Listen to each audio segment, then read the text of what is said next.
For today's video nga mga kainday, no, napadpad ang inyong Inday Bisaya dito sa Tuesday Market malapit sa amin.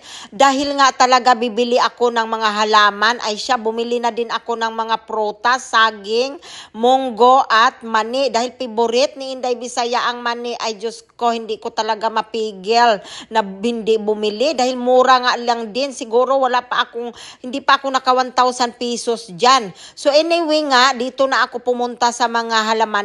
Kitang-kita nyo naman na pagkadami nilang mga tinda dyan. Every Tuesday yan dito banda sa amin. Nakakatuwa lang talaga tingnan. Kung gusto nyong ukay-ukay, mayroon din. Bandang dulo naman kayo, maglakad kayo doon. Basta sari-sari, mayroon din mga gamit, pangkusina. Bahala kayo kung anong gusto nyong bilhin. So ito na nga, dumampot na nga ako ng mga roses kung anong gusto ko mga kulay, no?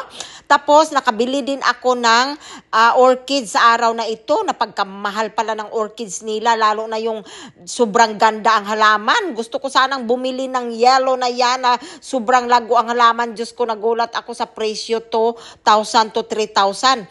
At bumili na nga din ako ng sili dahil nga kakaiba itong sili na ito. So siyempre dagdag sili na din sa amin dahil may times talaga na sobrang mahal ang kilo ng sili. Mabuti na yung magtanim ka dahil ha-harvest ka na lang sa garden mo. Ay siya, ito na nga dahil nga suki kami dyan, ay tinawaran ko na lang ng 150 yung mga roses. Yung original price, 200 to 250. Dahil nga medyo madami yung nabili ko, nasa 150 na lang nila binigay. So napakaganda nga talaga yung bulaklak na yan. Oh, hindi naman yan siya orchids. Pero nga, dahil tulad ng sabi ko, ay napagkamahal nga. So baka next time na ako bumili ng ganyan. Kasi nga, kailangan ko munang mag-focus sa itatanim ko doon sa gilid ng terrace namin. Kasi kailangan punuin yon. So ito na nga ang aking mga napamili, no? Ang dami-dami na nga, halos na nga napuno yung aming Mercedes-Benz charot. So ito nga ang ginagamit namin pag pumupunta kami ng market kasi mas madali lang kaysa naman magsasakyan pa kami. So ayan na nga ang aking driver na si Aldrin